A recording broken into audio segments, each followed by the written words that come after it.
Welcome to Watch Symposium. I'm Austin. All right, so wristwatch check. Casio under there somewhere. All right, let's talk about tempering your Rolex fandom. So when I started becoming interested in Rolex, I already had the seed of Rolex planted in my head at a young age. Link in the description. I'll tell you in that video about sort of my first exposure to what was a GMT Pepsi, and how since that time it sort of was sort of instilled in my mind as a really special watch and a really special watch brand. And when you are exposed to something like a GMT Pepsi in your formative years, it sticks with you. It does. And when I first rediscovered Rolex, it was almost like, it was just by accident. It was through Archie. And I stumbled upon one of his videos, totally unrelated to watches, and I watched it, and he was insane, and I watched another and another, and I started to like the guy, and next thing you know, I'm watching watch videos and I'm learning about these brands. Okay, long story short. And it was pretty quickly after finding Archie that I decided that I wanted a Rolex. It was like, oh yeah, Rolexes, they are awesome. You totally need one. And I decided to go with the Note 8, and then shortly after that, the Explorer 2, and then finally the GMT Master 2. And those were the watches that really sort of got me into it. When I say those were the watches, I'm talking about steel professional models with a rotating bezel. And sometime between the sub and now, I got pretty deep into the Rolex fandom. Enough so that I pretty much liked everything Rolex had. If it had Rolex on it, I liked it. I at least respected it. And I think I still would say anything with Rolex on it is going to be quality. But there was a period where I liked Rolex so much that I was looking at two-tone pieces, I was looking at date justs, and I was looking at Oyster Perpetuals, and I was entertaining the idea of getting those types of watches. And it was almost like they weren't my kind of watch, but they were Rolexes, and if you love everything Rolex, then why not? And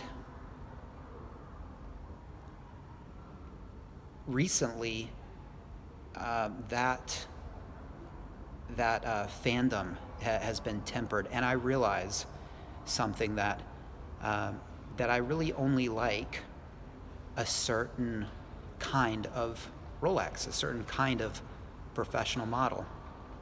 Now, I think it was Archie that suggests I get an Explorer 1. I can't remember what else he said. There was one other watch that he threw out. But it was, I want to say it was a fixed bezel watch. And I've come to realize that the Pinnacle is not just a steel Rolex. Any steel Rolex is getting towards what I like, but really the pinnacle of what I like is a steel professional model with information on the bezel. There it is, all right? And you can see in my collection that, not just the Rolex collection, but just looking at the Rolexes, the Sub, the Explorer 2, and the GMT, they're really very similar in the sense that they have information on the bezel. You could say that they have rotating bezels. Now, of course, the Explorer 2 doesn't, but it's got a fixed bezel, but it's useful, and it's got information, and it's got a purpose. And that's really important. And a lot of the other watches that I've purchased, Vostoks and Orient, they do as well. So for me, a rotating bezel or an informational bezel is really important. It really turns me on. And for that reason, I reiterate that not getting that Oyster Perpetual 36 millimeter was the right move. But I also realize that there are other watches that I respect and I kind of like, and I always thought it would be part of the collection at some point, like a steel Datejust, fluted bezel, Jubilee bracelet. I always thought that would be the fourth piece, and I always thought that would fit nicely with what I have. And you know what? I think it would. But the thing is, they just don't turn me on. They just don't do it for me. I think having an informational bezel, rotating bezel with something on it, some use, some application, it just makes the watch that much more functional and that much more useful, and it just adds another dynamic. And aside from just the functionality, there's a real aesthetic factor. They really do look like tool watches. The Explorer and the Milgauss are professional models, but they don't really look the part.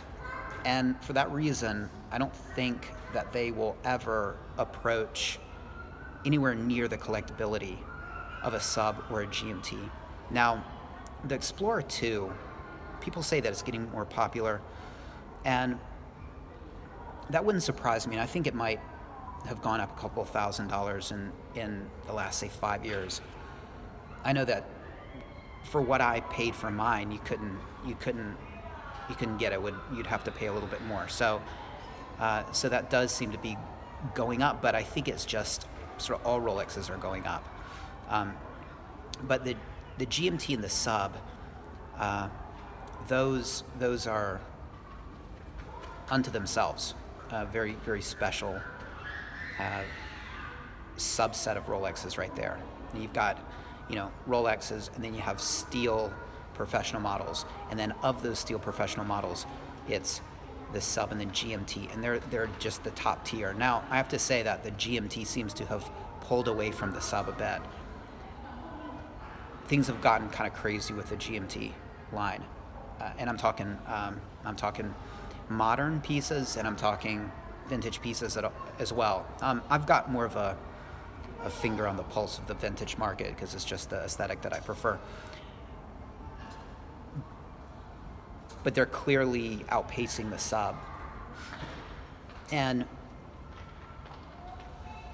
it's because of the aesthetic. I mean, not just the functionality, but the aesthetic. And I love the Explorer 2, but it just doesn't have that masculine, really perfect aesthetic of those two watches, the GMT, GMT Master 2 or just straight up GMT, and the sub. Those are the best watches I think that Rolex makes and has ever made.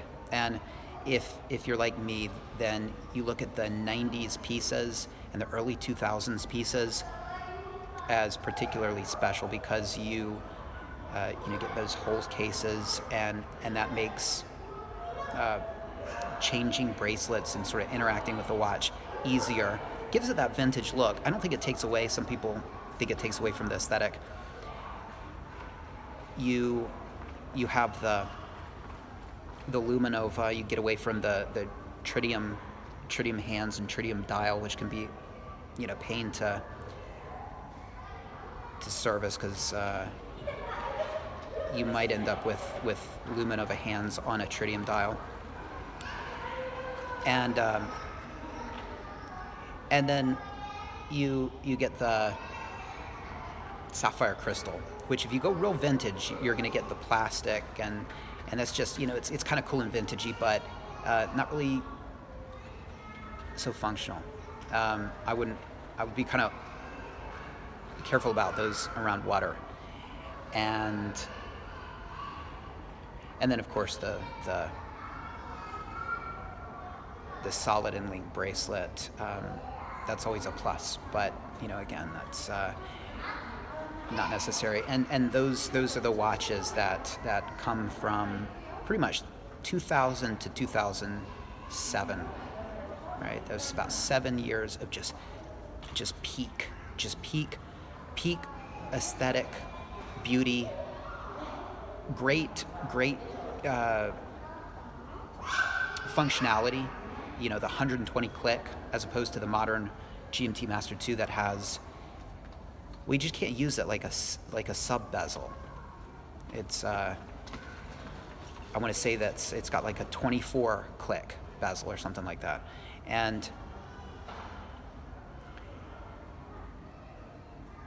so it's that period of 2000 to 2007 where you get fantastic functionality and what I think is the pinnacle of the aesthetic.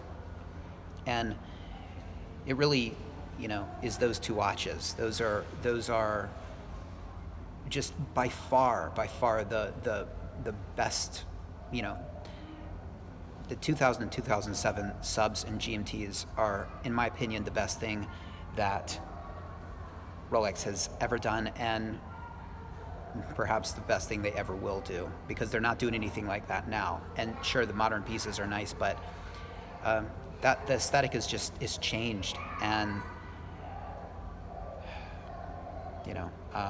the shiny bezels, shiny bezel inserts, and the blingy bracelets, and the lack of 120 click bezel. So there you go. I just wanted to say that I went from being drawn into the hobby by the sub and the GMT to becoming almost a shameless fanboy that probably could have, if you'd listened to the wrong people, gone for something like a two-tone, to realizing that the sub and the GMT around 2000, 2007 is really where it's at. It's the absolute pinnacle. And perpetuals, Milgausses, Explorers, and Explorer 2s, they're nice. They're really nice. But there's nothing like a GMT and a sub. Those are just pieces that are far and away the pinnacle of everything I think that Rolex has brought to the table. What do you guys think? Did I miss one? Do you agree? Do you disagree? I'd like to know. Take care. Thanks for watching. See you next time.